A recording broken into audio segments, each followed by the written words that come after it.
Ce film, Dingo et Max, possède un secret caché. C'était un petit film, un tout petit film, avec un tout petit budget, et qui est sorti dans les années 90 pendant le second âge d'or des studios Disney, juste après Le Roi Lion, et qui pourtant, a été un des pires échecs de l'histoire du box-office de Disney. Et aujourd'hui, 30 ans après, c'est un film qui est adoré par ma génération. Et c'est même devenu un film culte. Et personne ne sait vraiment pourquoi. Mais je crois que j'ai percé son secret. Et donc après 3 ans de recherche, je peux enfin assurer, objectivement, que Dingo et Max, Goofy Movie en anglais, est le meilleur film Disney de tous les temps. Et il faut absolument que je vous montre ce que j'ai trouvé.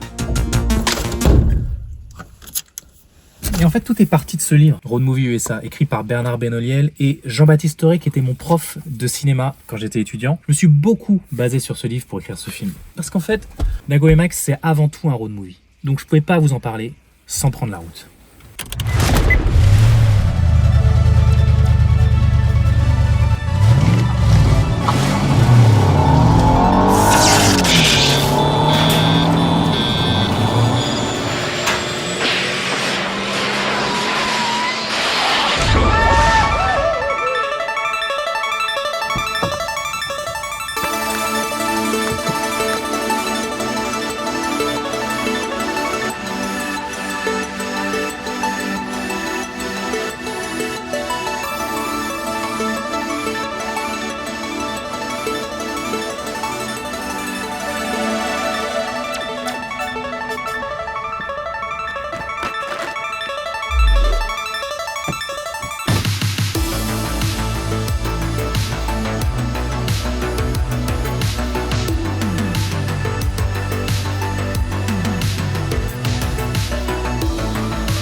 Hi, welcome to Disney Studios. We've been expecting you. Ah bon? Ah bah thank you. Hope you enjoy your visit.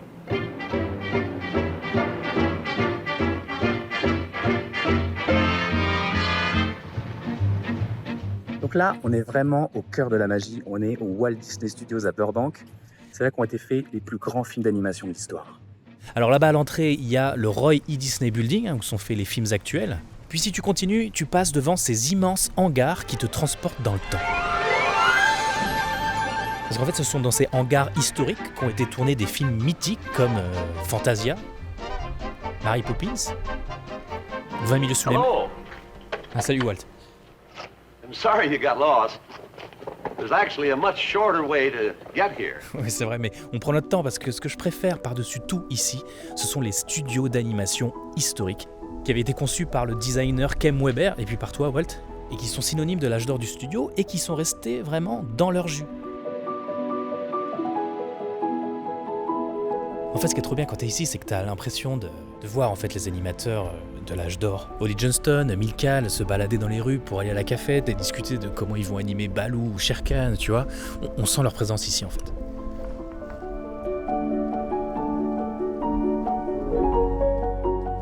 Alors ça me fait un effet incroyable à chaque fois que je viens ici parce que il y a vraiment une atmosphère quoi dans ce studio. Tu sens toute l'histoire de tous les films d'animation qui ont été faits ici. Même si c'est pas à proprement parler ici qu'est né Dingo, puisqu'il est né à l'époque du studio Hyperion. Et d'ailleurs ils ont gardé un bâtiment du studio Hyperion. Mais c'est au studio Burbank que la carrière de Dingo a vraiment explosé. Parce qu'il est né en fait en 1932, à une époque où Mickey était déjà une méga star dans son cartoon Mickey's Revue. Son premier design est un peu différent du Dingo qu'on connaît aujourd'hui. Il s'appelle d'ailleurs à l'époque Dippy Dog, qui veut dire chien tête en l'air, foufou. Donc on n'est pas loin de son futur nom de Goofy, qui veut dire bébête, maladroit, stupide. Et d'entrée, il est caractérisé par 2 choses. Son aspect visuel, qui est un peu rustique et peu soigné, et surtout, son rire. Ça va être le running gag de tout le cartoon. Il dérange le public autour de lui parce qu'il rit bêtement à tous les numéros du spectacle de Mickey et Minnie. Et contrairement au public du cartoon, le vrai public, lui, va beaucoup apprécier ce nouveau personnage et on va le retrouver la même année dans le cartoon The Whoopie Party aux côtés de Mickey, avec un design qui ressemble déjà beaucoup plus au dingo qu'on connaît aujourd'hui. Il semble rajeuni et on voit l'apparition de ses 2 dents écartées, caractéristique fondamentale de son design. Par la suite, on va le retrouver dans plein de cartoons aux côtés de Mickey, et c'est en 1934, dans le cartoon The Orphans Benefit, qu'il devient officiellement Goofy, et fait partie intégrante de la bande à Mickey. Et dans tous ces cartoons, il sera toujours caractérisé par ce rire et sa maladresse. C'est le personnage qui va gaffer en permanence et rigoler de ses gaffes. Donc le parfait contraste avec Mickey, qui est intelligent et discret, et Donald, qui est lui malchanceux et, de ce fait, toujours en colère. Ça va finalement être le super cartoon On Ice, puis après Moving Day, qui va poser son design de façon plus définitive. On va alors assister à toute une série de courts-métrages qui vont rester comme de véritables petits chefs-d'œuvre du cartoon, avec les 3 inséparables, Mickey, Donald et Dingo. Bon, et sans oublier plutôt évidemment qu'elle a laissé des traces ici au studio Burbank, seulement 3 pattes, parce qu'il devait probablement se soulager sur cette borne à incendie.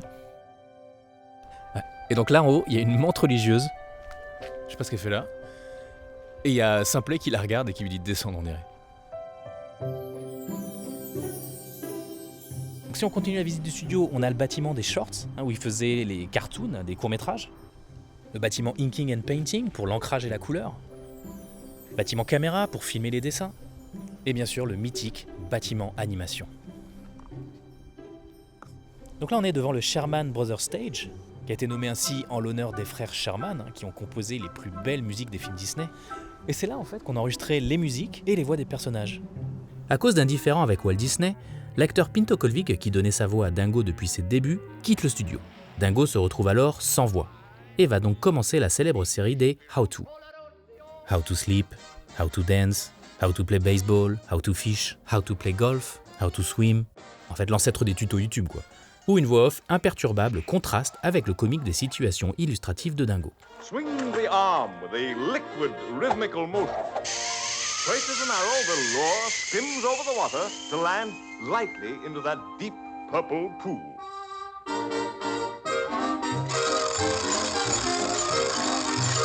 Dingo devient alors un personnage pleinement pantomime old school.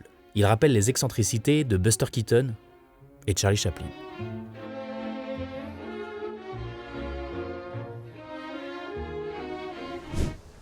C'est tic ou tac? T'es tac? Ouais, il a une tête de tac. C'est magique, ça me rappelle une scène de Merlin l'Enchanteur, ça.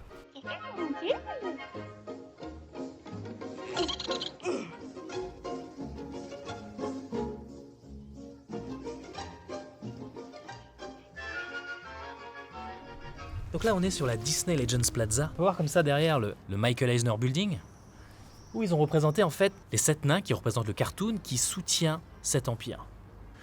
La statue de Walt et Mickey, de son frère Roy et Minnie. Et là, en fait, on a des plaques commémoratives des légendes Disney, donc Pinto Colvig, et Ward Kimball, le petit malin, qui avait 6 doigts.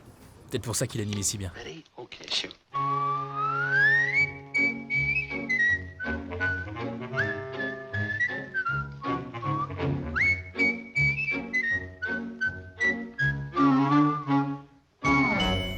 Art Babbitt, le créateur de Dingo. Et oui, Art Babbitt, c'est vraiment le père de Dingo. Art Babbitt, c'était un animateur légendaire des studios Disney. Et c'est lui qui lui a donné son design qu'on connaît tous, mais aussi sa personnalité, son âme. Il avait d'ailleurs écrit un long texte pour définir qui était Dingo. Now, Goofy, he was an oaf. He was someone who never knew how stupid he really was. And he thought long and carefully before he did anything, and then he did it wrong. La règle qu'il faut retenir pour comprendre Dingo, c'est qu'il cherche toujours le chemin le plus compliqué pour faire quelque chose. And what I did was to start with an up position at the beginning or the end of a step, down on the passing position, and then up again at the end. So you get this very strange walk. Dingo, en réalité, c'est la magie de l'animation 2D absurde. Et il n'y avait que Art Babbitt pour créer ça. Après tout, le gars s'appelait Art. Dingo, c'est la quintessence de ce qu'est le cartoon. Il est le cartoon. Il y a un paradoxe entre la simplicité de son esprit et la complexité de sa physicalité. Mais c'est de là que naît la poésie du personnage. Et cette poésie, on peut la voir directement dans les dessins originaux des animateurs. Alors on a rendez-vous à la Van Eaton Gallery qui est juste derrière moi, qui est une galerie qui vend des dessins originaux d'animation, mais pas que ça, qui vend aussi plein de choses qui sont liées à Disneyland par exemple. On va rencontrer Mike Van Eaton qui possède la galerie et on va pouvoir lui poser des questions sur Dingo, sur l'évolution de son design et du coup voir aussi des dessins originaux de Dingo.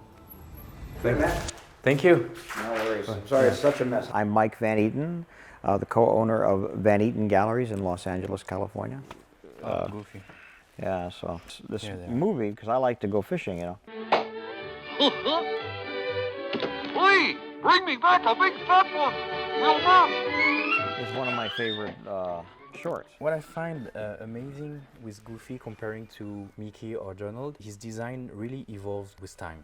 Compared to DP Dog, the Art Babbitt version, and then later on, when he's going to be more middle class American, you know? Oh yeah. When he becomes the how-to guy, you know, how to play baseball or how to drive a car, whatever the one, how to ski. Yeah. It's like he loses his ear, more big nose, smaller eyes, because in the beginning he's more, I don't know. The Goof. He was called the Goof, right? Yeah. And he was supposed to be very much like a hick, we would call it, right? You Yeah. know, and silly and dumb, but then again, I mean, he still kept his silliness, but I think they made him more like the everyday guy, like you said, you know? Because even he changes his design, his personality, and his name. His name is George Giff at some point. Yeah. You're late, Deef. Get to work! Deef's plans and ambitions will one day be realized if he keeps pace with the ever-present challenge. C'est un changement d'époque. L'Amérique connaît une période de modernisation et de transformation technologique comme elle n'en a jamais connue. La voiture, la télévision, l'électroménager font leur entrée dans les foyers américains et Dingo accompagne ce mouvement. Yeah, I have a great piece in my collection. Might be in my collection? office. Yeah, I'll show you. There's the everyday Goofy right there. You know? Yeah. Can you imagine having to ink this whole thing and paint this? It's gigantic. The 0 hour approaches. And he's a money human, Yes, because he was a dog in the beginning. right, yeah. And with time, he became more human. They had to, I think, to make him, you know, everyday, Mr. Everyday, you know. And his problem was more common too, like stop smoking. Yes, exactly, yeah, exactly. Being late to work or Yeah. all that kind of stuff. In the end, he even became a dad. Oh yeah, that's right. Et c'est un événement. Hey, fellas! I'm a father! Parce qu'on sait bien qu'à cette époque, pour Disney, l'allusion à la sexualité de ses personnages est problématique. Il n'y a que des oncles chez Disney. Oncle Donald, Oncle Picsou, des belles-mères pas trop bienveillantes, ou des parents mais qui donnent naissance à des enfants de façon détournée, sans relation sexuelle. L'enfant ne s'appelle pas encore Max, mais Junior. Et même si la maman reste souvent dans le hors-champ, sa présence est bien signifiée. Mais surtout, Dingo n'est pas seulement père, c'est un père extrêmement moderne pour l'époque. Il fait la lessive, la cuisine, s'occupe de bébés. En fait, dans ces cartoons, on entrevoit les fondations de ce qui deviendra plus tard la bande à Dingo et Dingo et Max. Ah, the open road and a pleasant Sunday drive. Et on peut même voir dans le cartoon Motormania un ancêtre un peu chelou de Max. Et du coup, moi, ce qui m'a toujours fasciné avec Dingo, c'est cette dichotomie qu'il y a entre ce personnage urbain d'Américain moyen qui s'est construit au fil des années et ses origines beaucoup plus rurales, celles de DP Dog. Art Babbitt l'appelait half-wit, shiftless, hick, qui ne sont pas des termes très élogieux. En fait, Dingo fait partie d'une catégorie de personnages très stéréotypés qui avait beaucoup de succès à l'époque dans les cartoons et les comics, le half-witted hillbilly. C'est un personnage qu'on pourrait traduire en français par plouc, le plouc de campagne, qui est souvent un peu simplé dans sa tête. D'où le fait qu'il est toujours représenté en train de parler fort et bêtement. Il est souvent très pauvre et donc ses habits sont mal en point, son hygiène est un peu douteuse et ses dents sont souvent clairsemées, ce qui fait ressortir visuellement son côté un peu stupide. Et c'est justement toutes ces caractéristiques qu'on va retrouver au début chez DP Dog. En fait, ce personnage traduit cette éternelle opposition méprisante entre les gens des villes et les gens des campagnes. Et ce type de personnage va gagner en popularité par des comics comme The Mountain Boys de Paul Webb ou Lil Abner, puis plus tard à la télévision avec la série The Beverly Hillbillies, qui est l'ancêtre américain des Tuches. Aujourd'hui encore, on retrouve régulièrement ce type de personnage dans les films et les séries, le plus connu étant Cletus dans Les Simpsons. Donc Dingo vient de là. Et c'est fou de se dire que Walt Disney dans les années 50 va vouloir en faire son exact opposé, l'homme de la ville moderne. Et donc, qui est vraiment Dingo? Avec tous ces changements de personnalité et de design, ça peut créer un peu de confusion. All right. Mickey's a mouse, Donald's a duck, Pluto's a dog. What's Goofy? Goofy's a dog. He's definitely a dog. He can't be a dog. He wears a hat and drives a car. God, that's weird. What the hell is Goofy? Et c'est l'idée géniale du Dingo des années 90, de la bande à Dingo et de Dingo et Max. Il devient le mix parfait entre ces deux entités historiques opposées. Dans Dingo et Max, Dingo est bien un homme de la ville, un père moderne qui est présenté dès le début du film comme s'occupant pleinement et à lui tout seul de toutes les tâches ménagères. Il a un métier dans lequel il est bon, et par ailleurs, il est toujours aussi gaffeur, maladroit, provoque des catastrophes et un peu bêta, et ses gaffes provoquent l'hilarité autour de lui. Et ça va être le nœud dramatique de l'histoire du film. La terreur de Max est de devenir le gouffre qu'est son père. Son cauchemar, qui ouvre le film et qui joue savamment avec les craintes adolescentes des transformations de leur corps, commence par l'apparition des deux énormes dents des Hillbillies et se termine par le fameux rire originel, celui par qui tout a commencé, celui de Dippy Dog. Ce sont les origines Hillbillies de son père qui terrorisent Max. Il lutte contre ses propres gènes. Sa vie, il l'a construit sur le modèle d'un autre père spirituel qui incarne l'opposé hyper-moderne de Dingo, son idole, Powerline. Le film insiste dès le début sur ce choix d'appartenance que Max fait entre Powerline et son père. D'un côté, il cauchemarde de ressembler physiquement à son père. De l'autre, il se déguise volontairement pour ressembler physiquement à son père de substitution, Powerline.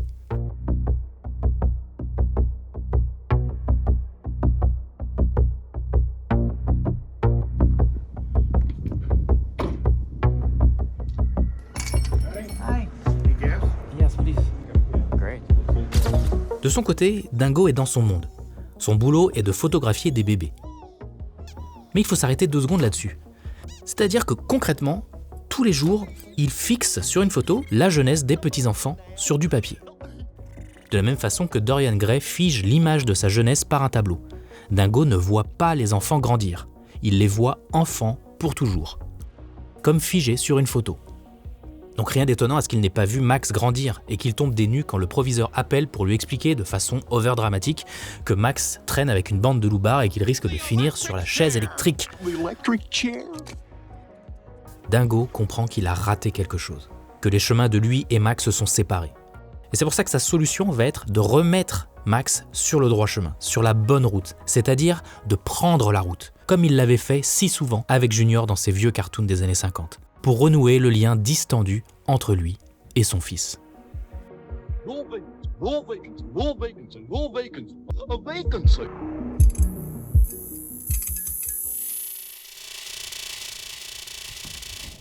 Et c'est là que le film bascule. On pensait être en train de regarder un teen movie façon Ferris Bueller ou Grease. On se retrouve d'un coup plongé dans un autre genre fondamental du cinéma américain, le road movie.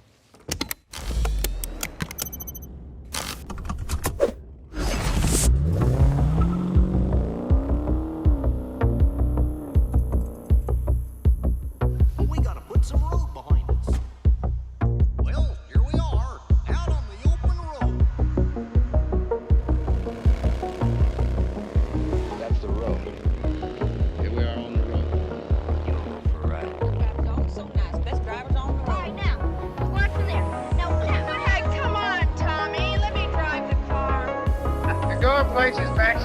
Off the red, keep your eyes on the road. Shooting at us.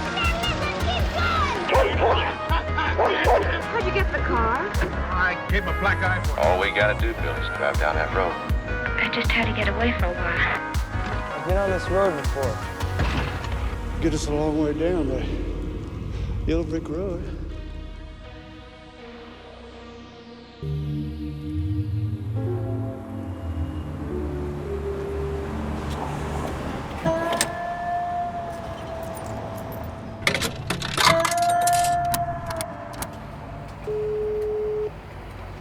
Allô? Allô Jean-Baptiste? Comment allez-vous? Ça va super. Je suis sur la route là et en fait j'ai une question importante.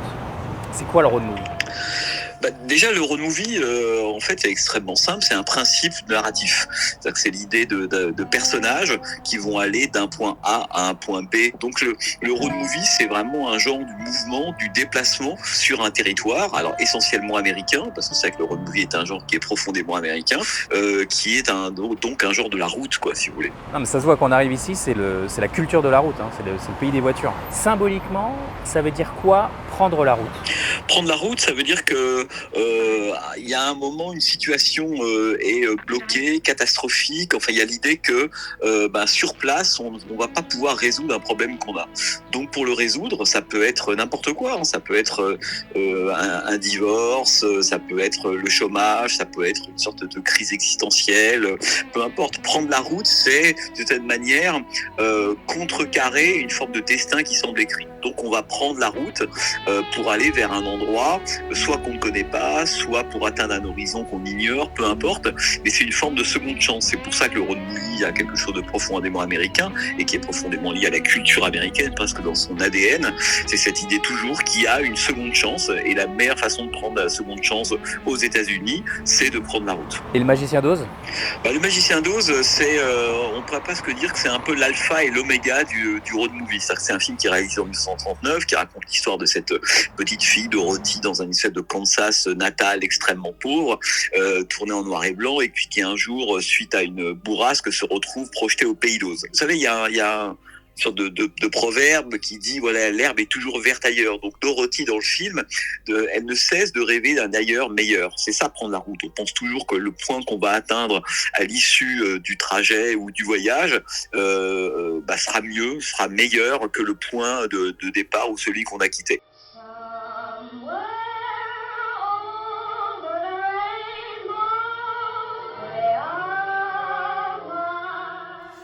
En fait, cette chanson du Magicien d'Oz, elle coule dans les veines de l'Amérique. On l'entend partout, c'est presque un deuxième hymne national. Parce que c'est une chanson sur l'espérance d'un ailleurs meilleur. Et pour un pays qui s'est fondé sur l'immigration, c'est fondamental. C'est cette espérance qu'il y a, quelque part, un endroit où tous les rêves se réalisent.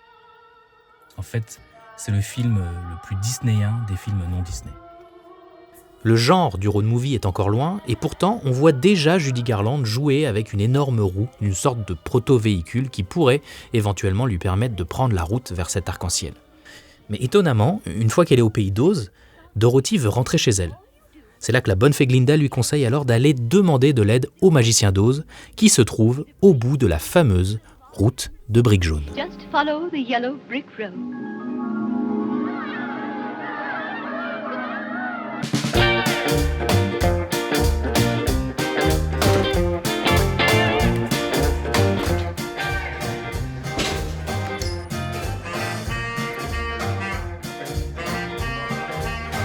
Hello.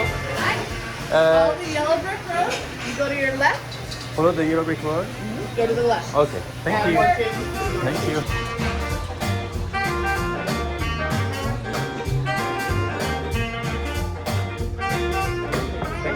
Ici, on est dans un lieu mythique de la route 66. On est au Peggy Shoe's 50s Diner. C'est un diner américain typique des années 50 qui a été fondé par la véritable Peggy Shue, la Peggy Shue de la chanson de Buddy Holly. Et ici, les références au Magicien d'Oz, elles sont absolument partout, comme on a pu voir quand je suis arrivé. Là, on m'a demandé de suivre la route de briques jaunes pour arriver jusqu'à ma table. Et parce que en fait, comme je l'ai fait là, Dorothy dans le film, elle va faire un acte fondateur dans l'histoire du cinéma. Elle va prendre la route. Follow the yellow brick road. Follow the yellow brick road. Follow the yellow brick road. Sur la route, elle fera plusieurs rencontres. Un épouvantail tout d'abord, qui pense manquer de cervelle. Un robot, qui dit manquer de cœur. Et un lion, qui dit manquer de courage. Ils feront alors la route ensemble pour demander au Magicien d'Oz de leur donner ce dont ils pensent manquer. Mais coup de théâtre, une fois arrivé au château, le grand Magicien d'Oz s'avère être un imposteur, une fumisterie. Un simple petit monsieur bedonnant qui fait croire à tous qu'il a des pouvoirs, mais il n'en est rien. Pour autant, il fait comprendre à Dorothy, l'épouvantail, le robot et le lion qu'ils avaient déjà la solution à leurs problèmes au fond d'eux. Why, anybody can have a brain. That's a very mediocre commodity. Sum of the square roots of any two sides of an isosceles triangle is equal to the square root of the remaining side. Oh, joy, rapture. I got a brain! Oh, they're all wonderful. Et c'est là que réside le cœur philosophique du road movie. Le point que tu poursuis est une chimère. Un peu comme l'horizon, qui se dérobe sans cesse à toi, tu n'atteindras jamais. C'est le principe de Vanishing Point, Point limite zéro en français, le film de Richard Sarafian sorti en 1971. Le Vanishing Point, c'est bien cette idée du point de fuite à l'horizon qui disparaît.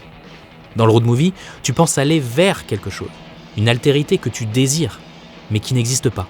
Car ce que tu cherches en réalité n'est pas à l'extérieur, mais à l'intérieur de toi. Et le fondement de cette idée était déjà présent dans Le Magicien d'Oz. Et l'idée géniale du road movie, c'est que lorsque Dorothy arrive donc dans ce pays d'Oz, elle se rend compte à la fin, finalement, qu'il n'y a pas « there is no place like home », c'est-à-dire que finalement, il n'y a pas de meilleur endroit que chez soi. There's no place like home. Donc l'ambiguïté, ou on pourrait presque dire le théorème du Magicien d'Oz, c'est qu'il faut prendre la route pour se rendre compte, in fine, qu'il ne fallait pas la prendre. Et ça, c'est une leçon qu'on aura dans énormément de films américains des années 60, 70, 80, etc., puisqu'ils se sont tous un peu les enfants de Dorothy, et tous, quand ils prennent la route, ils ont tous l'espoir qu'ils vont tomber sur un pays d'Oz.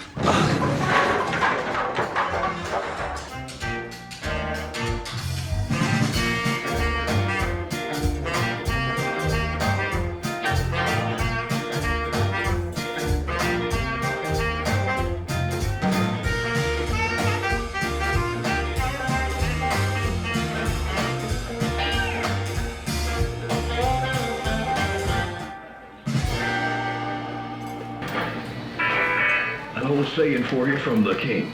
Be happy while you're living, because you're a long time dead. Slip me some more coins and I'll give you more wisdom for your journey. Ok. Mais alors c'est quoi le pays d'Oz, En fait, moi je pense que le pays d'Oz, du coup, c'est un endroit utopique qu'on cherche à atteindre, mais au fond de nous. C'est ça le pays d'Oz. Et donc paradoxalement, la chose la moins importante dans un road movie, c'est la destination. Car toujours, elle se dissout dans la narration ou la mise en scène. Elle disparaît à l'image de la pellicule de Macadam à deux voix qui prend littéralement feu à la fin du voyage. Mais la solution à notre problème d'origine, ça, c'est bien la route qui va nous l'apporter.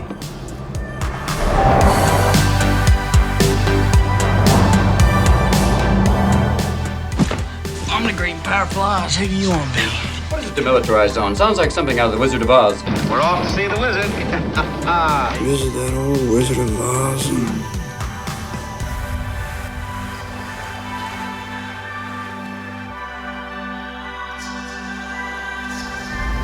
Le road movie va naître à la fin des années 60 avec notamment 3 films. Easy Rider, Bonnie and Clyde et Le Lauréat. Et c'est assez incroyable parce que ces 3 mêmes films vont donner naissance à un autre grand mouvement du cinéma, le Nouvel Hollywood. Le Nouvel Hollywood, en gros, c'est le cinéma américain des années 70, avec des films comme Point limite zéro, Macadam à deux voix, La balade sauvage, La barbe à papa, Le convoi de Sam Peckinpah et plein d'autres encore. À vrai dire, le premier film pour lequel on va inventer cette appellation de road movie, c'est le film 5 pièces faciles de Bob Rafelson sorti en 1970, auquel Dingo et Max fera un petit clin d'œil en reprenant ce personnage jouant du piano sur un camion. Cette période du cinéma américain, c'est une période de remise en question des dictates du cinéma classique hollywoodien. C'est une période d'introspection, où on doute, on ne se sent plus à sa place dans cette Amérique, donc on prend la route. Et ce cas de conscience, qui marque surtout la jeunesse de l'époque, va être personnifié dans Le Lauréat de Mike Nichols par le personnage de Benjamin Braddock, joué par Dustin Hoffman. Benjamin Braddock, c'est la jeunesse américaine des années 60, anesthésiée, coincée dans cette vieille Amérique, celle de leurs parents, qu'ils vont finir par rejeter violemment au travers du mouvement de la contre-culture, devenir des hippies, protester contre la guerre du Vietnam, prôner l'amour libre et réclamer une société plus juste qui doit en finir avec les discriminations envers les minorités. En ce sens, le discours fondateur I Have a Dream de Martin Luther King et le futur drapeau LGBT renvoient à l'arc-en-ciel de Dorothy.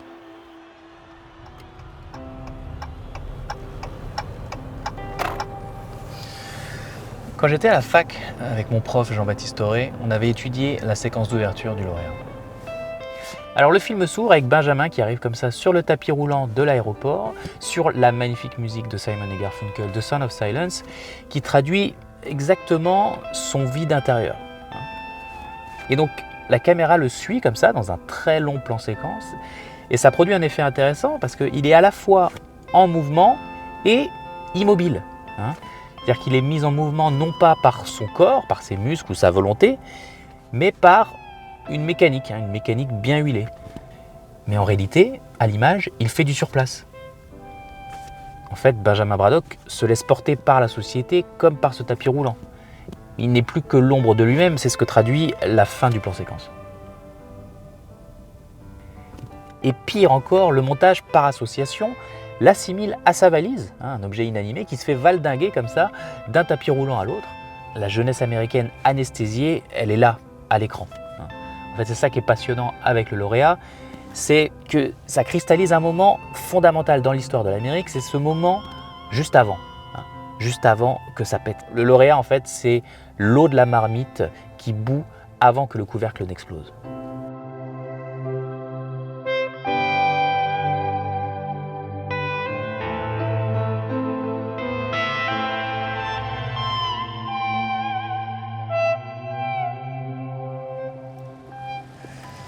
Et justement, le film joue beaucoup avec le motif de l'eau, et notamment l'eau cloisonnée comme ça, parce que c'est une façon de montrer l'enfermement de Benjamin, son manque d'air.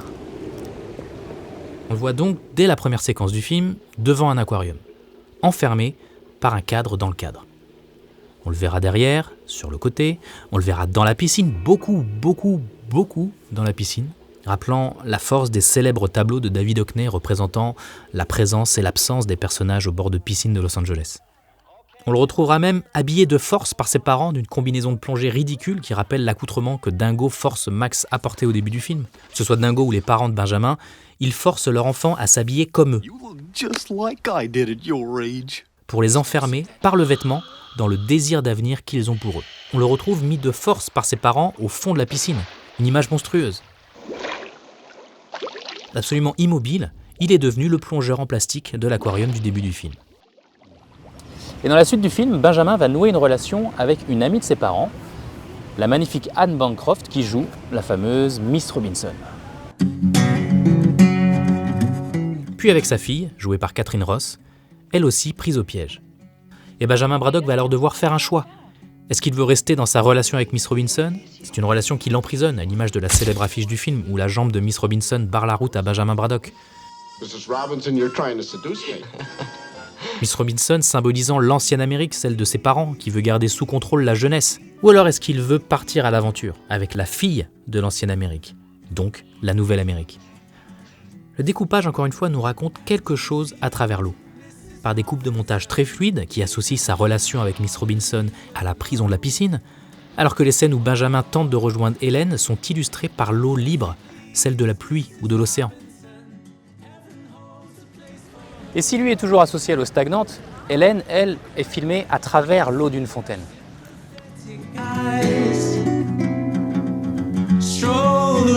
The grounds until you feel at home. God bless you, please, Mrs. Robinson. Heaven holds a place for those who pray. Hey, hey, hey, hey, hey. Ah. Waouh. Putain, il y a un mec qui court.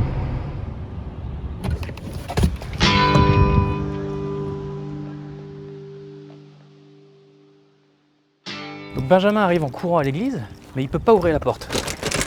Décidément, donc il court après sur le côté pour passer sur l'escalier extérieur qui n'existe plus, malheureusement.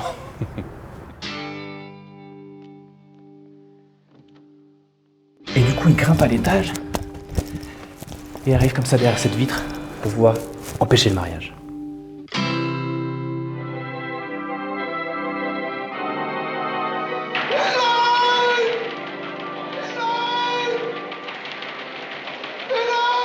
Et il veut sauver Hélène. Elle s'est fait avoir et s'est fait enfermer dans un nouvel aquarium via le mariage.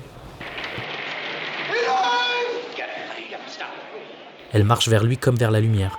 Elle n'entend plus que lui et elle pousse enfin un cri de libération. Benjamin n'a qu'un objectif, la sortir de l'eau, elle aussi.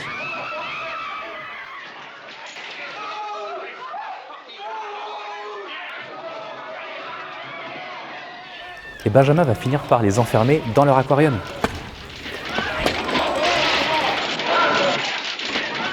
Et ils partent, euphoriques, ils vont prendre un bus sans connaître leur destination. Et donc, comme Dorothy quelques années plus tôt, Benjamin et Hélène vont prendre la route. Alors pas la route de briques jaunes, mais un bus jaune. Le lauréat, c'est le film qui précède tous les road movies du nouvel Hollywood. De la même façon qu'il manque une cervelle, un cœur ou du courage au personnage du magicien d'Oz, il manque quelque chose à Benjamin et Hélène. Ils auraient parfaitement leur place sur la route de briques jaunes aux côtés de Dorothy.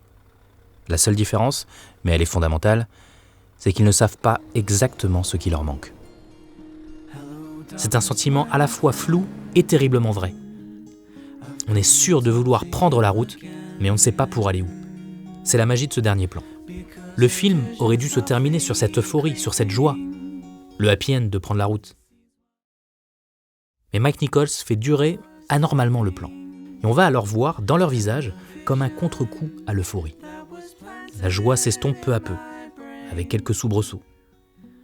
Qui sait ce que l'avenir leur réserve ?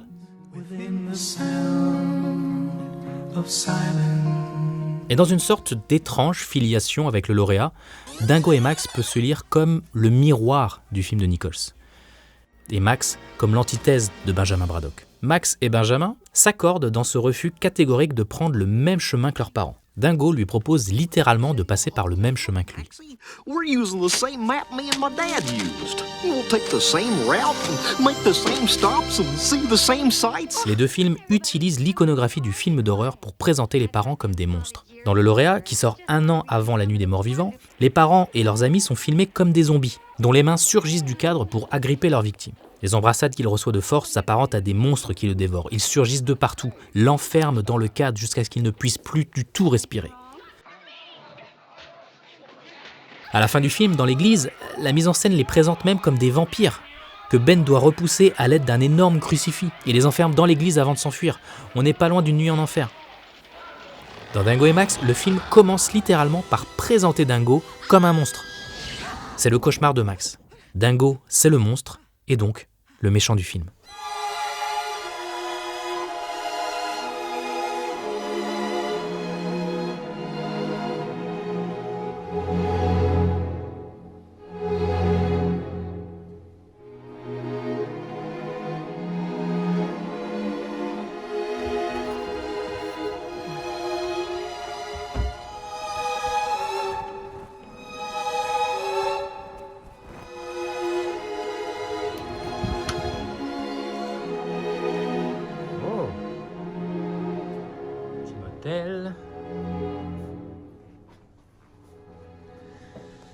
Oh boy.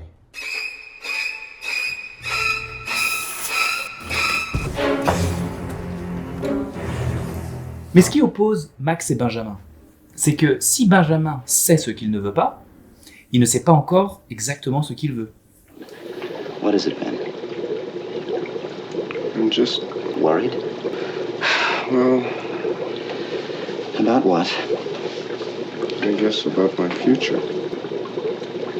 What about it? I don't know. I want it to be To be what? different. Max, lui, sait ce qu'il veut. Il est bien là où il est et il a aucune envie de partir. I don't want to be away from it all, Dad. I like it all. Et en cela, Max est véritablement l'opposé de Benjamin. Et pour l'illustrer, le dessin animé va reprendre le motif de l'eau qu'on a vu dans le lauréat et le décliner à sa façon. Contrairement à Benjamin, l'eau est l'élément de Max. Quand il pirate la conférence de fin d'année de son école, il est, à juste titre, associé à des bateaux pirates, à la petite sirène, et à son pirate informatique Robert Zimurski qui est présenté en train de boire de l'eau à une fontaine. Quand il rentre victorieux de l'école, on le voit rebondir sur la piscine de Miss Robinson, glisser sur l'eau. L'eau est son élément. Comme quand il dit à PJ qu'il est super chanceux, mais s'adresse indirectement à l'octopus dans son aquarium. On est bien dans une symétrie avec le lauréat. Max est fasciné par l'aquarium quand Benjamin est lui désespéré. Quand il choisit un motel, il le choisit thématisé fond marin. Il emmène littéralement son père dormir sous l'eau avec lui. En fait, c'est simple, Max est un poisson. Et alors on repense au plan originel de Dingo, qu'il a comme une révélation divine. Dingo pense que Max lui échappe, fait partie d'un gang et est en train de vriller. Il veut donc symboliquement le repêcher. Mais Max, on l'a vu, c'est un poisson, donc il refuse absolument d'être sorti de l'eau, d'être repêché. Il ne veut pas être sorti de son environnement.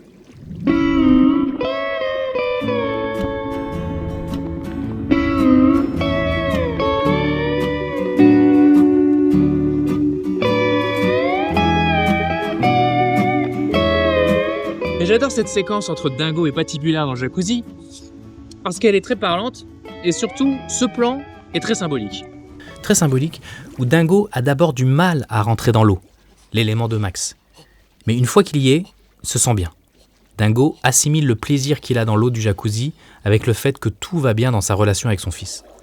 Mais c'était sans compter sur Pat, qui vient foutre la merde. Pat, c'est la goutte qui fait déborder le vase. Ou le jacuzzi. C'est lui qui fait tout déborder. Quand il arrive pour raccorder son tuyau dans la chambre de Dingo, l'eau commence à fuir. Here you go, kids. No problems then, huh? Not a one. Dès que Pat dénonce la trahison de Max à Dingo, I don't believe you, Pete. les paroles de Dingo sont contredites par la mise en scène, puisqu'il sort de l'eau. Trust my son. Donc on sait que quelque chose a déjà basculé dans la tête de Dingo. D'où la scène suivante dans la voiture. La communication est maintenant rompue et leur confrontation fait dérailler leur voiture qui part, comme leur relation, en roue libre. La résolution du film ne pourra se faire que dans l'eau. L'eau devient alors une extension de leurs émotions. Au début, la violence des vagues est à l'image des uppercuts verbaux qu'ils se lancent à la figure. Mais l'idée de mise en scène absolument géniale, c'est que l'agressivité des mots s'oppose à leurs actions, où ils s'entraident et se sauvent mutuellement. Quand les choses sont enfin dites après 1 heure de film, l'eau, comme leurs émotions, se calme. Max se voit lui-même dans l'eau et ils vont donc, très furtivement, finir par réaliser l'objectif de Dingo, pêcher ensemble. Bon ok d'accord, c'est avec leurs pieds, mais c'est quand même pêcher ensemble. Ça reste un cartoon. Et ils vont sceller, une fois pour toutes, leur réconciliation en plongeant une dernière fois dans l'eau.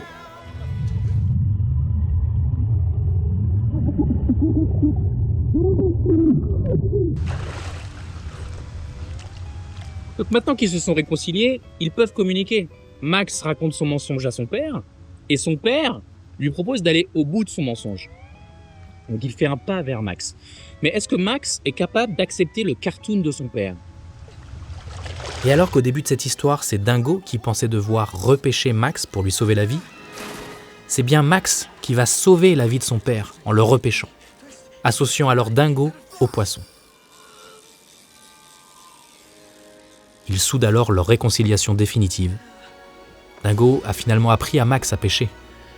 Sauf que pour ça, il a dû devenir lui-même le poisson.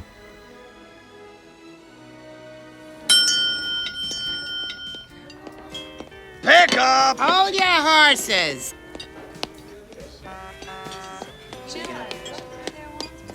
La particularité du road movie, c'est que le voyage se fait rarement seul.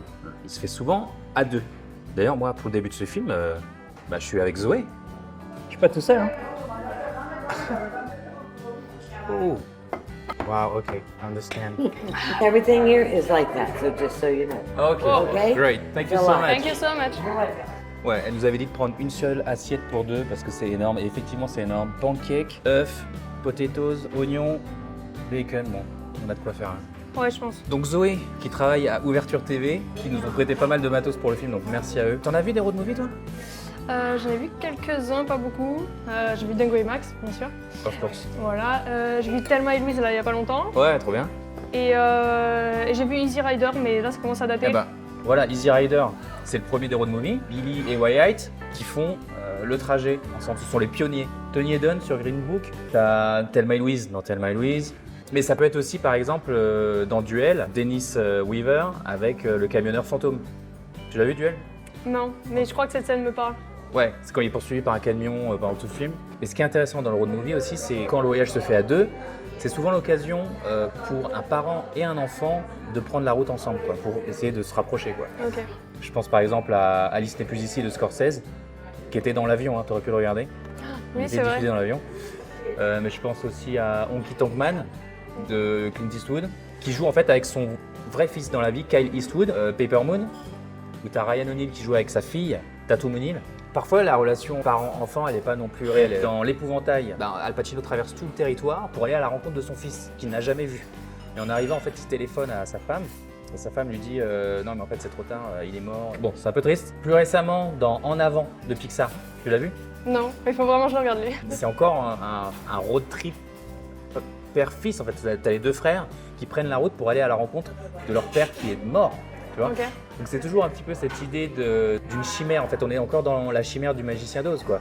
De quelque chose qui n'advient pas. On est dans des rendez-vous manqués à chaque fois, en fait. Ouais, bah ouais. Et tu penses que c'est bien? Ouais, sauf quand j'ai dit ok, ah bah oui, c'était nul, faudra le couper. Ouais, ça, je le couperai. Toute la symbolique de prendre la route entre un parent et son enfant repose sur la question suivante. Qui conduit? Si la route représente le chemin de la vie, qui est aux manettes? Le parent, forcément. Enfin, en tout cas au début, c'est le parent qui est là pour conduire son enfant sur le chemin de la vie.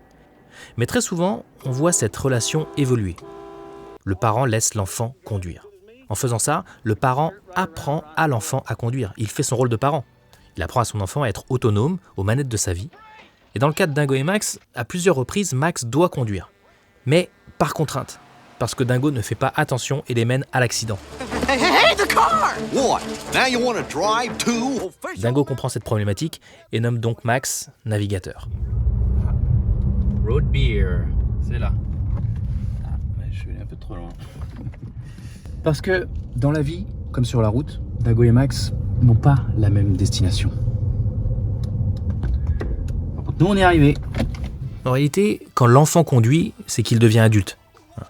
Et donc Dingo, indirectement, par son incompétence, pousse Max à être indépendant. Il faut se poser la question, dans Dingo et Max, qui est réellement le parent et qui est réellement l'enfant? Clairement, Dingo est associé aux enfants. Il les fait rire, il les comprend. Et dans le parc Opossum, les rôles sont inversés. Littéralement à l'image, puisqu'il se tient la tête en bas, cette fois c'est lui l'enfant qui pose pour le photographe. Au contraire de Max, qui est plus souvent montré comme le plus responsable des deux. Il leur sauve la vie plusieurs fois, il sermonne son père, on le présente même au début du film comme sauvant un bébé de l'électrocution. Donc oui, on observe une interchangeabilité des rôles. Dingo et Max sont à la fois le parent et l'enfant de l'autre. D'où l'idée métaphorique géniale qu'à la fin du film, la voiture leur échappe. Comme c'est le cas dans beaucoup de road movies père-fils, parce qu'il y a toujours ce moment où la destination leur échappe. Plus personne ne conduit.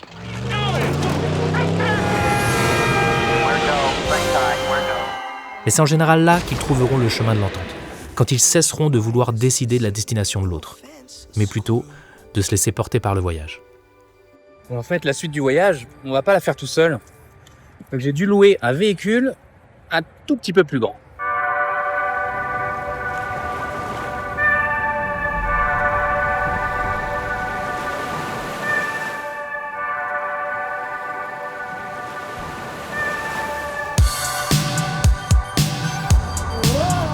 Là, c'est le début officiel du road trip. Alors on dit quoi? On dit...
C'est lequel le meilleur camping-car là? What? Il est meilleur celui-là? Ouais, quand même. Zoé. Non, c'est le nôtre. Ah bah merci. Pour contrebalancer, le film nous présente un autre type de relation parent-enfant. Une relation abusive entre un père et son fils, Pat et PJ. La relation entre Pat et PJ joue comme un miroir avec la relation de Dingo et Max. Pat est le père autoritaire à l'ancienne. Il ne pense qu'en termes d'obéissance, de règles à respecter. On est dans le spectre de Full Metal Jacket. Tout manquement aux règles entraîne un châtiment, et très probablement corporel. Nous sommes clairement dans un cas de maltraitance infantile, ce qui est assez exceptionnel de voir représenté dans un film Disney. If my dad catches me with this, he'll kill me. My dad is gonna smash me like a bug. On peut alors penser à un autre film matrice de Dingo et Max, La folle journée de Ferris Bueller de John Hughes, sorti en 1986. Si Ferris est clairement un double de Max, la star du lycée qui traverse les jardins de tout le monde pour rentrer chez lui, qui provoque le désordre et donc la fureur de son proviseur, le film emprunte d'ailleurs beaucoup au cartoon et se finira dans un grand numéro musical initié par Ferris. Son meilleur ami, Cameron Frey, est lui le pendant victimaire de PJ, dont le père fait également subir une pression considérable. On observe la même dynamique de peur que son père apprenne qu'il a fait quelque chose avec son ami. Et cette relation miroir permet de nous faire relativiser le conflit qui oppose Dingo et Max.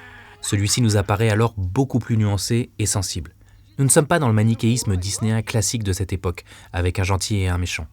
Le film nous offre la possibilité rare de nous identifier aux problématiques des deux personnages, et d'éprouver de l'empathie pour eux deux.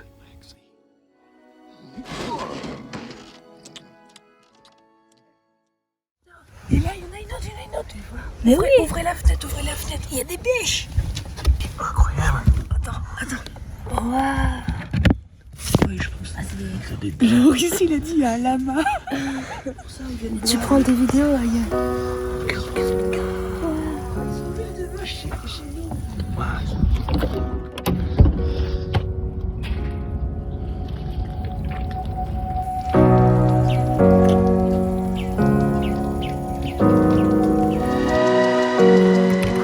Départ pour le Grand Canyon dans 30 secondes. Thank you.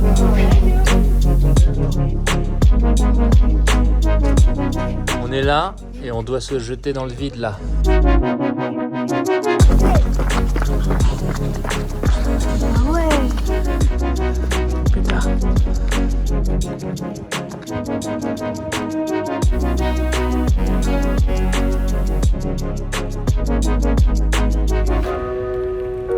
What in the hell is this?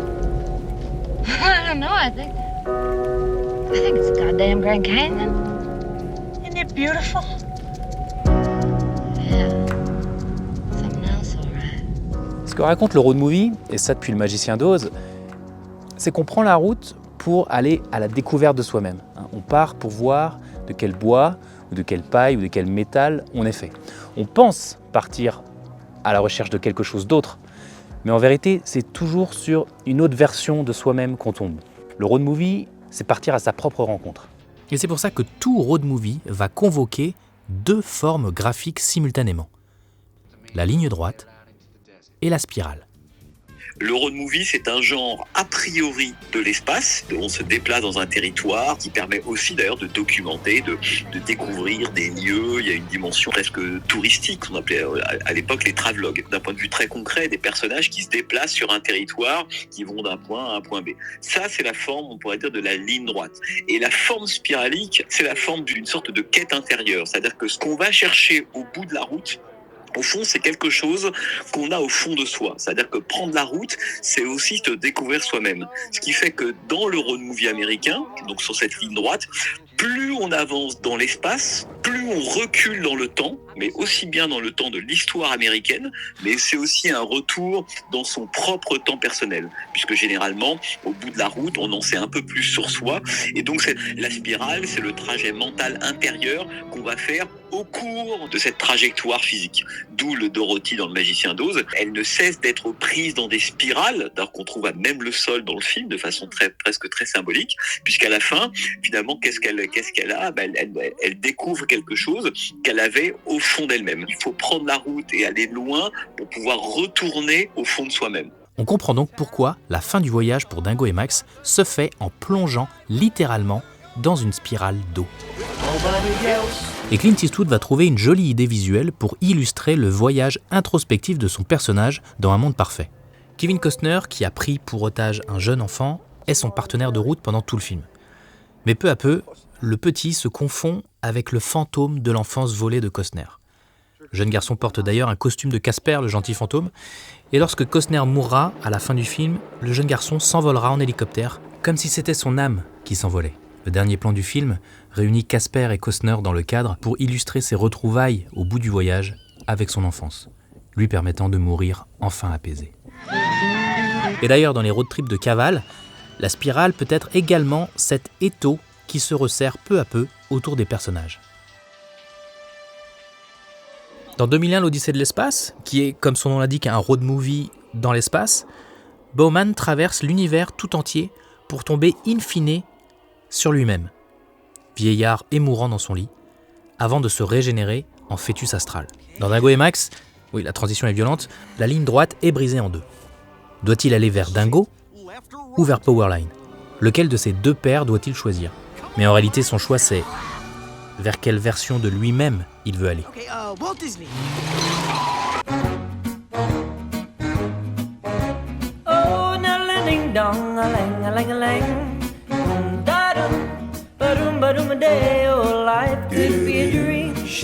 En fait, tu vois, Radiator Spring, là, Cars qui s'est inspiré de la Cool Spring Station. Life could be a dream, sweetheart. Hello, hello again. Shaboom, I'm hoping we'll meet again. Life could be a dream if I could take you up to paradise up above.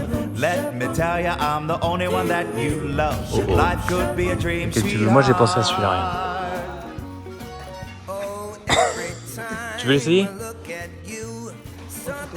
Ouais.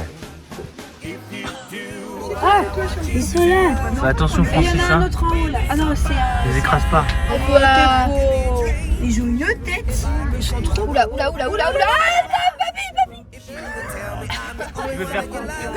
Alors lui, il a 5 pattes par contre. Ah ouais, oh là. Ah. On passe une bonne journée. Life could be a dream, sweetheart. Life could be a dream. If only all my precious plans would come true. If you would let me spend my whole life loving you. Life could be a dream, sweetheart. Life could be a dream, sweetheart. Life could be a dream, sweetheart. Life could be a dream, sweetheart. Chabon. Allez, on se réveille. Waouh. Incroyable.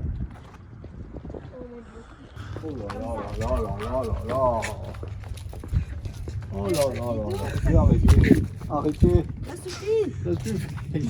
Je veux. On ne peut plus. Oh là là. Trop de beauté.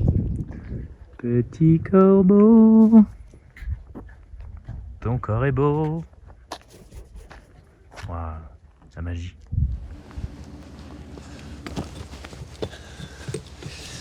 C'est à travers la figure du parent et de l'enfant que l'on va à la rencontre de soi-même. Et le film qui a le mieux incarné cette rencontre avec soi-même, c'est le seul road movie qui n'a pas besoin de route.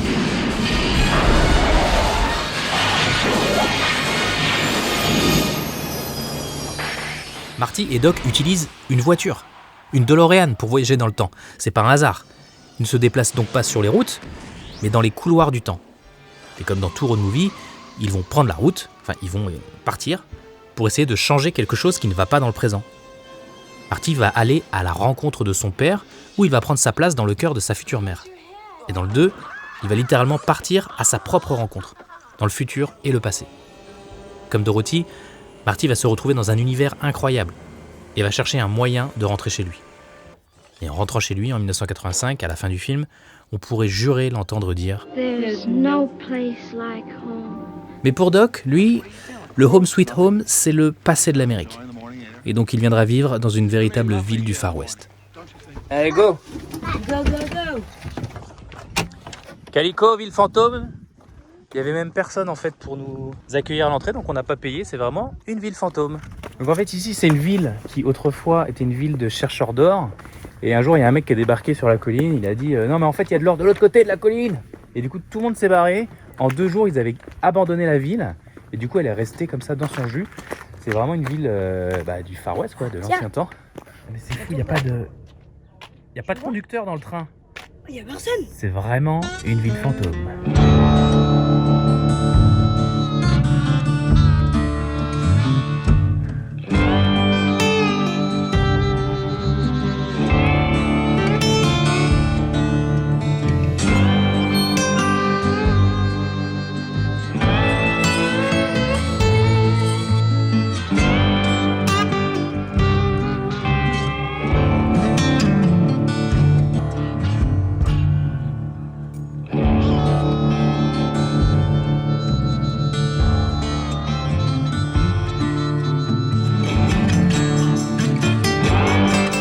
Retour vers le futur touche à l'os de ce qu'est fondamentalement le road movie. C'est ce paradoxe presque métaphysique que prendre la route, c'est l'idée à la fois de traverser l'espace, donc le territoire américain, et simultanément de traverser le temps, c'est-à-dire retourner dans le passé.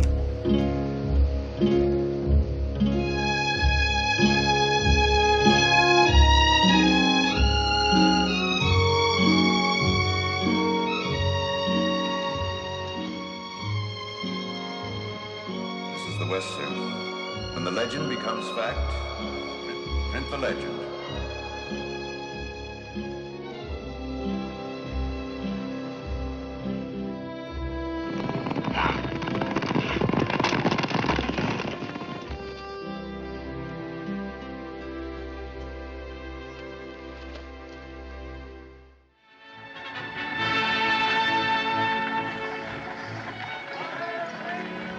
Une diligence. Alors je ne sais pas si c'est celle de Stagecoach, mais elle est bien conservée. Dans le film, tu sais, c'est en fait t'as tout le fort qui est là et t'as sa cabine qui est en haut. Bon bah c'est là la cabine. Trop bien. Et il cache. On va voir s'il y a la cachette avec son alcool là. Good morning, sir. Boy or a girl? It's a little trooper, sir. Ouh. C'est bien sombre. Waouh. Bah il est là. Voilà. Et là, tu te rappelles de ça? Quand il coche sur le... Oui, exact. Voilà. Il note sur le calendrier. C'est son dernier jour. Ouais, jusqu'à sa retraite. Ça démarche. Well, old comrade. Last patrol, eh? The last of many, sir. Carry on.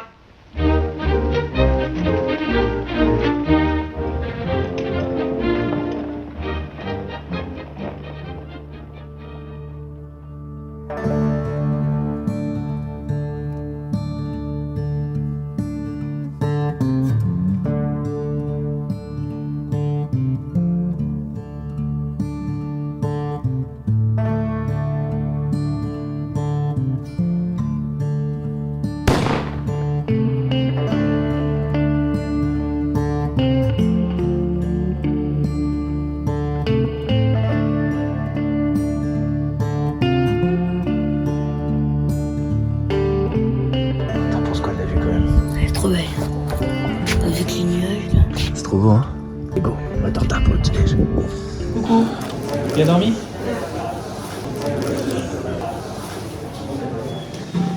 Alors c'est quoi ce truc que t'as pris? C'est une sorte de tartine. Enfin, une sorte de gâteau. Avec... C'est pas du fromage ou un truc comme ça? Non, un truc sucré. C'est sucré ça? Ouais. Bah ça a l'air délicieux en tout cas.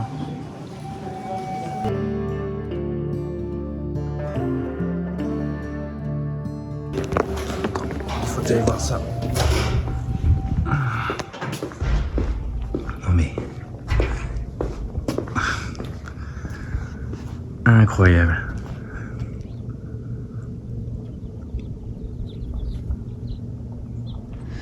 C'est l'hôtel le plus magnifique qui soit.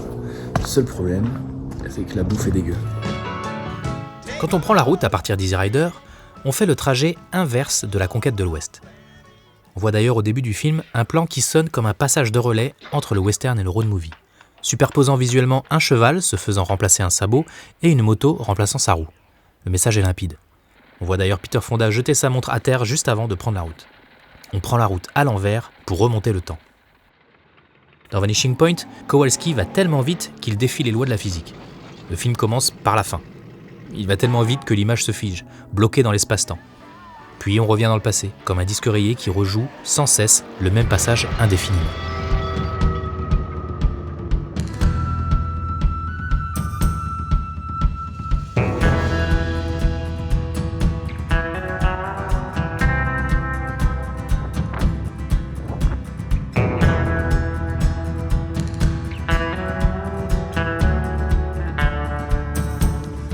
Alors malheureusement dans le road movie on n'est plus trop à cheval, on est plutôt motorisé, mais que ça soit les Harley Davidson de Easy Rider ou la Dodge Challenger de Kowalski dans Vanishing Point ou même la Chevrolet Bel Air de Kevin Costner dans Un Monde Parfait, ce sont toutes des machines en fait, qui ont les mêmes propriétés que la DeLorean de Doc et Marty dans Retour vers le futur.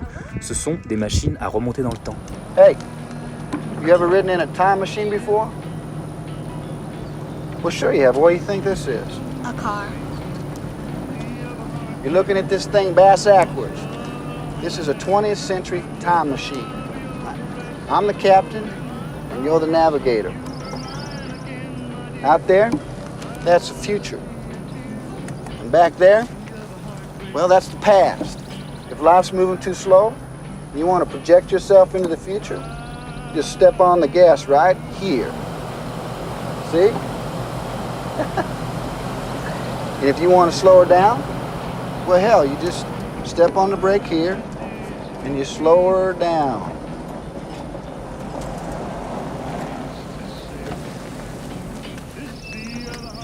This is the present, Philip. Enjoy it while it lasts.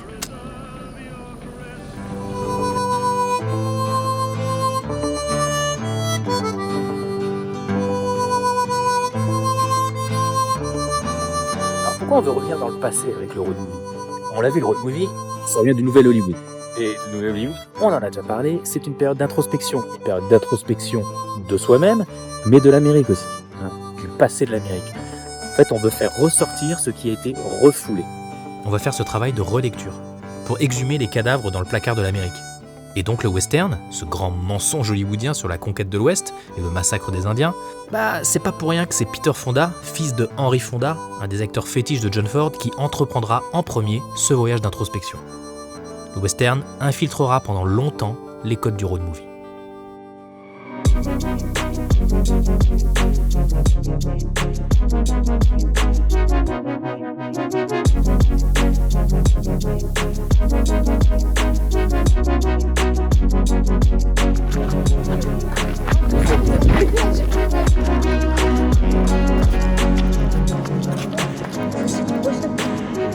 Et pour moi, c'est là que Dingo et Max passent à un autre level. Parce que le voyage qu'entreprennent Dingo et Max est bien un voyage vers le passé. Celui de Dingo, comme il arrête pas de le dire. Mais le passé de Dingo, c'est quoi en réalité ? Ce sont tous ces vieux courts-métrages Disney. Tout le film est un voyage dans le passé de l'animation. C'est-à-dire l'animation sous sa première forme, le cartoon. Il faut se rendre compte ce que c'est que de sortir un film comme Dingo et Max en 1995. On est en pleine renaissance. C'est le nom qu'on a donné au second âge d'or de l'animation Disney dans les années 90. Chaque film est plus beau, plus grand, plus fort techniquement que le précédent. Et les sujets sont de plus en plus nobles. Après le Roi Lion shakespearien, vient le naturaliste Pocahontas, puis sommet de la littérature française avec le Bossu de Notre-Dame. C'est une époque où Disney se prend de plus en plus au sérieux. Et au milieu de tout ça sort un vieux cartoon des familles.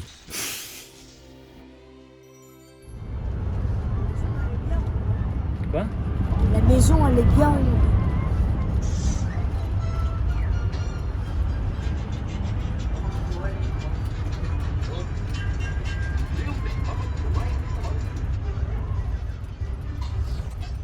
Dans Dingo et Max, prendre la route, ça veut dire faire un voyage dans le passé du cartoon. Et d'ailleurs, dans le film, c'est précisément au moment où on prend la route, lors de la chanson On the Open Road, que l'on bascule dans l'univers cartoon. Alors que c'était pas vraiment le cas avant. C'est sur la route que l'on croise la vraie bande à Dingo, Mickey et Donald. Et c'est à partir de ce moment qu'on bascule dans la folie cartoonesque. Les lois de la physique explosent, un mec joue du piano sur un camion avec 3 call girls dedans, il y a un mec qu'on s'apprête à noyer, il y a un mort qui sort de son cercueil, qui chante et qui danse sur le capot d'une voiture, il y a des mecs qui dansent sur un avion, bref. À partir de ce moment-là, tu passes dans un autre délire. Et d'ailleurs, le premier arrêt du road trip dans le Lester's Possum Park est une relecture du passé hillbilly de Dingo. Max se retrouve entouré de Dippy Dogs hilars. Le spectacle en lui-même est une référence directe à The Country Bear Jamboree, qui est une attraction spectacle à l'ancienne, que l'on peut trouver notamment à Disney World en Floride. Moi je l'avais vu à Tokyo, donc c'était en japonais, mais c'était cool. Plus Dingo et Max s'enfoncent dans le territoire, plus ils vont dans le passé. Jusqu'à faire une rencontre avec Bigfoot, qui est très mal traduit en français par le Yeti. Bigfoot, c'est en réalité un personnage légendaire américain qui représente le chaînon manquant entre le gorille et l'homme. Et Dingo est clairement assimilé à cet être primitif au fil de la séquence. Bon, moi il faut que je mette un pantalon par contre. Vous voulez pas venir ? Non, Ok. Convict Lake. Le coin des pêcheurs.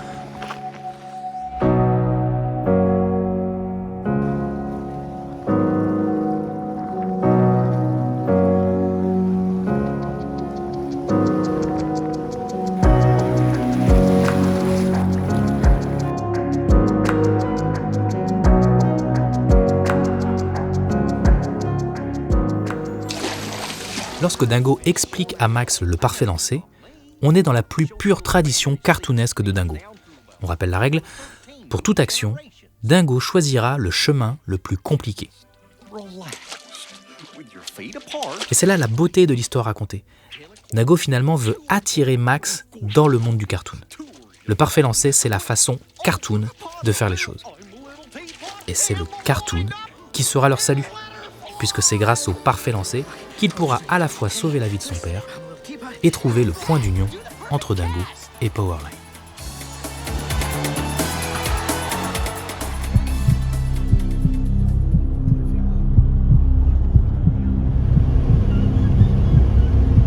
En général, c'est quand il n'y a personne qu'il faut s'inquiéter. Oh là là là là. Ça va aller, ça va. Il n'y a pas de problème. Ah, ouais, tu as senti. Ouais.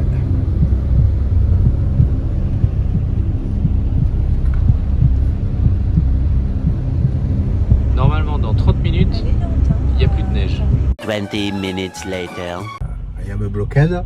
We are blocked. Ça fait une heure et demie qu'on attend. On voit même plus rien.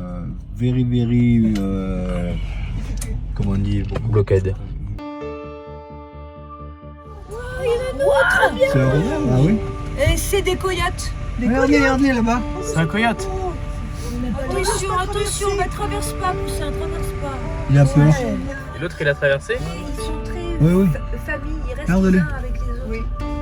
Il a dents, hein? Oh non, elle ose pas. Regarde là. Ah, c'est vrai que les voitures contre un... Mais attends, va passer devant. Allez, vas-y, ma belle. Allez, vas-y. Il est, ouais, il attend. Ça y est, elle traverse. Regarde là. Ah oui, bravo. Ouais. Ouais, c'est trop beau. Qui n'a pas pleuré devant Bambi, été terrifié devant Blanche-Neige, voire traumatisé devant Pinocchio? Walt Disney a réussi à créer l'impossible, créer de l'empathie chez le spectateur pour des personnages dessinés. Mais Walt a toujours pensé qu'il n'y arriverait jamais avec ses personnages cartoon, et on lui faisait bien comprendre.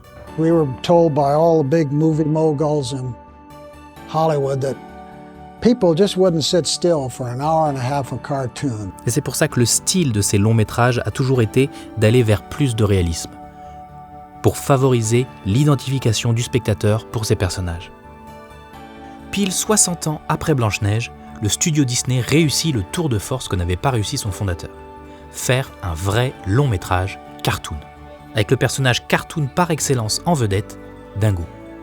C'est considérable quand on y pense, parce qu'au-delà des qualités du film, pour la première fois depuis sa création en 1932, le spectateur empathique peut ressentir de vraies émotions pour Dingo. Dans Blanche-Neige, le seul moment du film où les nains font naître de l'émotion, c'est lorsqu'ils pleurent, quand ils pensent que Blanche-Neige est morte, où ils ont eu l'idée de les débarrasser de tous leurs attributs cartoon, de les rendre quasiment figés, immobiles, avec simplement leurs larmes qui glissaient.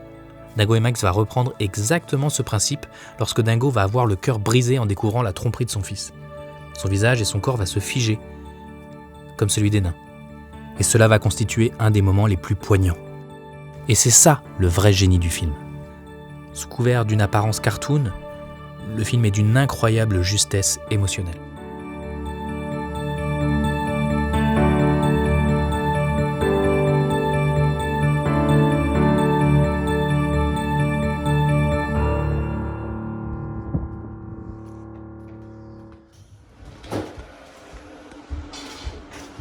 Bien dormi? Oui.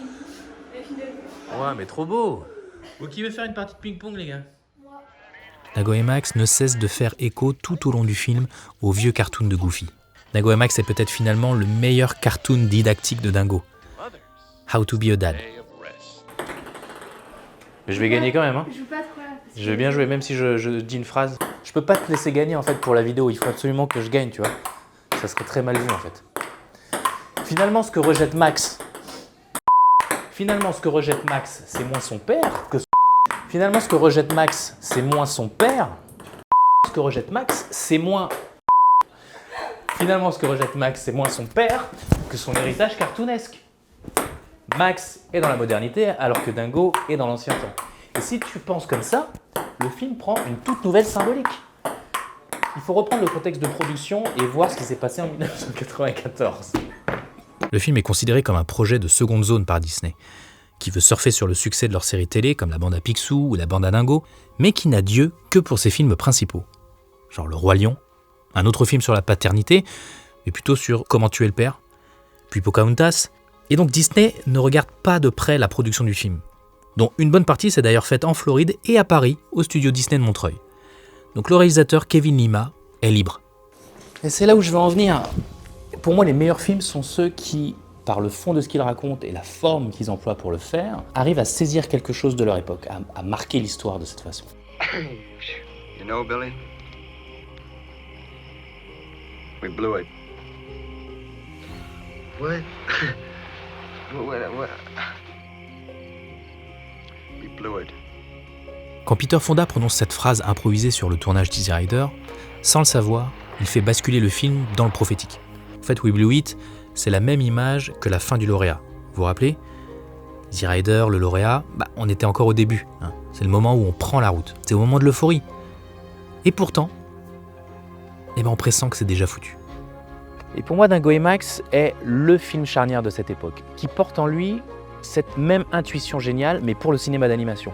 Oui, on est dans l'euphorie de l'animation 2D traditionnelle avec Le Roi Lion, mais la fin du rêve pointe déjà le bout de son nez. Pixar s'est construit sur un meurtre. Voilà, je l'ai dit. Celui de l'animation 2D. Et pour moi, si l'âge d'or de Pixar et ses films sont si beaux et si uniques dans l'histoire du cinéma, c'est parce qu'ils portent en eux la marque de cette injustice, de ce meurtre involontaire. Et parce que les plus grands amoureux de la 2D, ils sont à Pixar. On sait que quand John Lasseter, réalisateur de Toy Story, prend la tête des studios Disney en 2006, la première chose qu'il fait, c'est de remettre en chantier un film d'animation 2D traditionnel. Et qui plus est, un film de princesse Disney. Puis un film de Winnie l'ourson, mais surtout, 46 ans après le dernier de la série, le studio Disney ressort au cinéma un cartoon de Dingo. Et en avant-programme d'un long métrage, donc comme à l'époque de l'âge d'or des cartoons. Doit-on y voir une sorte de culpabilité qu'on cherche à se racheter ? Ouais, Pixar porte en lui ce traumatisme d'avoir tué ou à minima détrôné ce qu'ils chérissent le plus, l'animation 2D. Et on va donc retrouver cette thématique, les nouvelles technologies qui remplacent les anciennes, dans tous leurs premiers films. C'est un jouet super technologique qui fait tomber de son piédestal un vieux cow-boy. C'est une machine qui menace de faire perdre leur job aux monstres. C'est une voiture de course moderne qui détrône les vieux modèles. C'est un vieux robot dépassé par la technologie de son temps qui reste la dernière trace d'humanité sur Terre. Mais la symbolique la plus forte reste les indestructibles. Des super-héros has-been dont plus personne ne veut et dont le méchant est leur fan absolu, mais n'ayant pas de pouvoir, utilise la technologie pour les tuer. Est-ce qu'on peut être encore plus clair ? Ou alors cette dette envers la 2D va se traduire par les sujets traités, qui vont tous renvoyer aux origines du cinéma d'animation. Ce sont des insectes artistes qui renvoient au film de Starevich qui animait en stop-motion des cadavres d'insectes faisant des numéros de cirque. C'est des jouets qui prennent vie. C'est rejouer Gertie le dinosaure. C'est des voitures qui prennent vie. C'est des rats qui dictent aux humains quoi faire depuis leur chapeau. Quand ils ne vont pas carrément rejouer leur variation du road movie père-fils. Road trip au fond des océans, d'un père à la recherche de son fils. Road trip de fils à la recherche de leur père. Ou road trip dans les airs, d'un père à la recherche d'un fils qu'il n'a jamais eu et d'un fils à la recherche d'un père qu'il n'a plus. La 2D étant le père historique de la 3D, comment exister sans tuer le père ?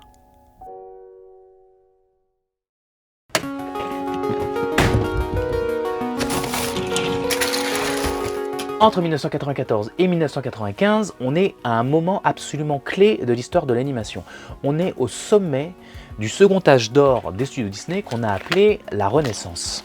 On a la petite sirène d'abord, La Belle et la Bête, Aladdin, et 1994 c'est l'apogée absolue avec Le Roi Lion. Voilà, donc Le Roi Lion c'est un succès absolument monumental, c'est le plus gros succès de tous les temps pour un film d'animation. Puis après vient Pocahontas, et Le Bossu de Notre-Dame qui vont amorcer la redescente. Et 1995 marque la naissance d'un nouvel âge d'or, mais pas celui de Disney, celui de Pixar avec le Blanche-Neige de la 3D, Toy Story. Puis la montée en puissance commence avec Mille et une pattes, Toy Story 2, Monstres et compagnie, Le Monde de Nemo, qui marque un premier point culminant puisqu'il va faire encore plus que Le Roi Lion au box-office. Et on va continuer comme ça avec une succession de très grands films pendant 10 ans, ce qui est assez unique dans l'histoire du cinéma. On va avoir Les Indestructibles, Cars, Ratatouille. Moi j'ai pas trouvé de pins Ratatouille, alors j'ai pris Timothée, la souris de Dumbo. Il ressemble, hein. Wall-E, Là-haut, et je pense l'apogée de cet âge d'or, Toy Story 3, qui bat à son tour le succès au box-office du Monde de Nemo, mais qui en plus décroche une nomination à l'Oscar du meilleur film tout court. Puis ensuite on a Cars 2. La chute est plus violente. Et donc où se situe Dingo et Max dans tout ça? Le film sort aux États-Unis le 7 avril 1995, exactement entre Le Roi Lion et Toy Story. Donc précisément entre l'apogée et la fin d'un âge d'or, celui de la 2D, académique, noble, et le début, l'aube d'un nouvel âge d'or, celui de la 3D. Parce que qui pouvait imaginer en 1995, au moment où se croisent ces trois films diamétralement opposés, que la 2D n'avait plus que 10 ans à vivre? Alors oui, malheureusement, le film va faire que 35 millions au box-office et va rejoindre La Bande à Picsou et Taram et le Chaudron Magique dans les méandres des pires box-office de l'histoire des studios Disney. Mais le film va gagner énormément en popularité au fil des années. Il va gagner petit à petit son macaron de films cultes, de films d'une génération. Même de meilleurs films de Disney de tous les temps. Bon, je vais peut-être un peu loin. Alors c'est peut-être pas le meilleur film de tous les temps, mais dans mon cœur il l'est.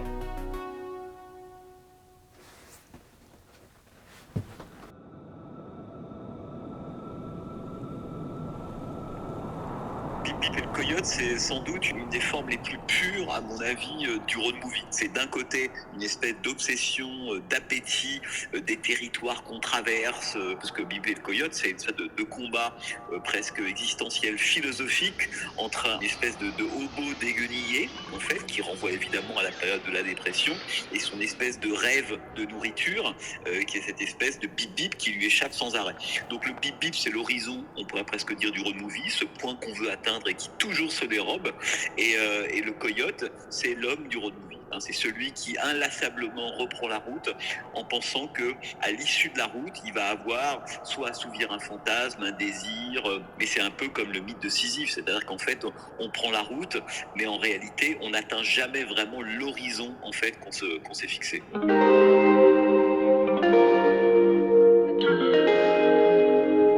Il nous reste un dernier arrêt à faire dans ce road trip.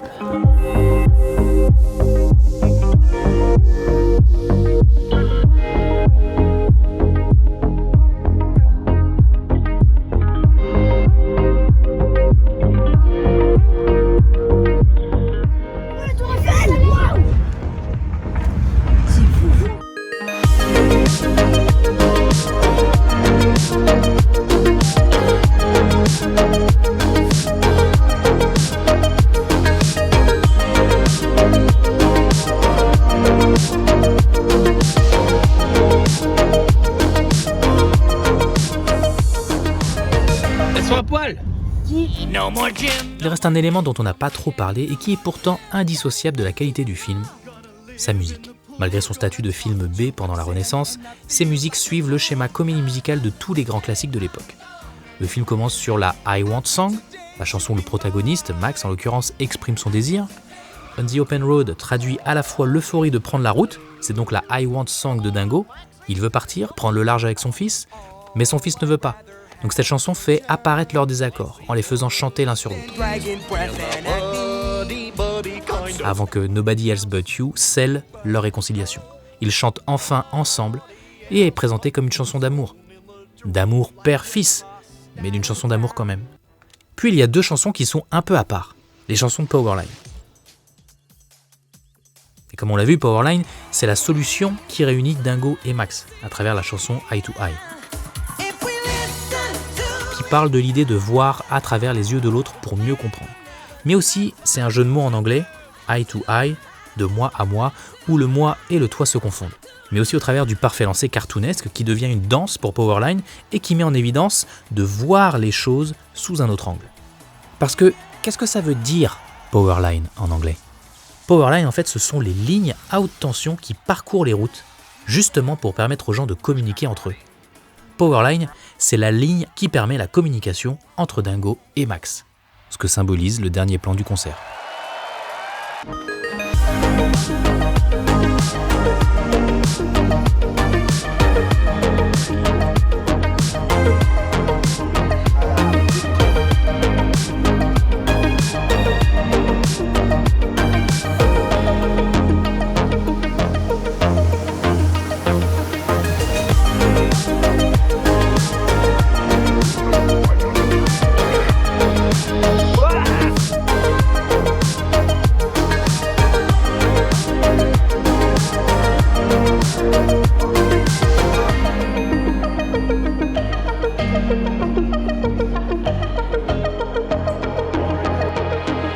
Il est en militaire. J'ai un militaire ? Bah oui, regarde, il a des missiles. C'est une femme qui l'a sculpté, hein? Ouais, c'est Diana Walzak. Donc si on termine ce film par une note un peu plus personnelle, bah ça me touche parce que Powerline, c'est évidemment un errata de Michael Jackson. En fait, l'esprit de Michael Jackson hante tout Dingo et Max du début à la fin. Bon, le film s'ouvre tout simplement sur un remake de Thriller. On voit les personnages effectuer plusieurs fois le moonwalk, 1 fois, 2 fois, 3 fois. Les 2 petites vieilles sur le banc que croise Max est une référence directe à cette photo célèbre de Michael Jackson. Et Powerline, on l'a dit, est l'avatar goofyesque de Michael Jackson. Il rappelle ses entrées de scène mémorables, quand c'est pas carrément Michael Jackson lui-même qui apparaît dans le film, à travers sa main gantée sur la route.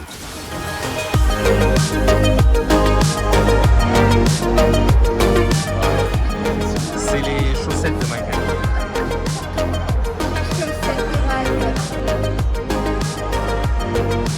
Ah ouais.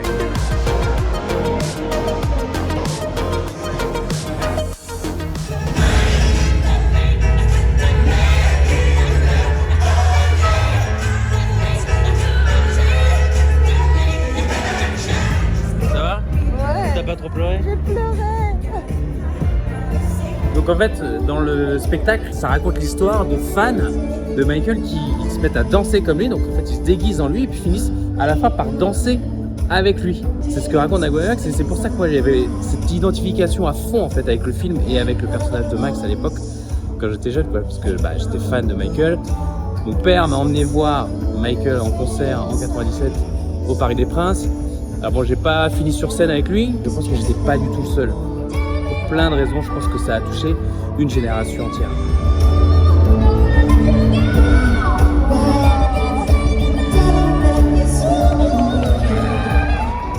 Ce film a su parfaitement capter l'esprit de son époque, les années 90.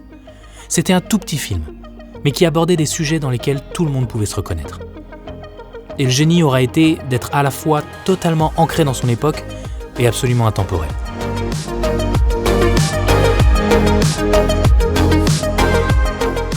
À la croisée des genres, du road movie et du cartoon, il y a quelque chose de l'histoire du cinéma d'animation qui s'achève avec ce film. Dingo et Max, c'est le chant du cygne du cartoon. C'est le Easy Rider de l'animation, l'ultime voyage d'une forme d'art aujourd'hui révolue. Et c'est ça qui a su toucher les gens au fil des années, qui fait que ce petit film ne cesse de grandir en nous. D'abord on est Max, et puis avec le temps, on est complètement Dingo.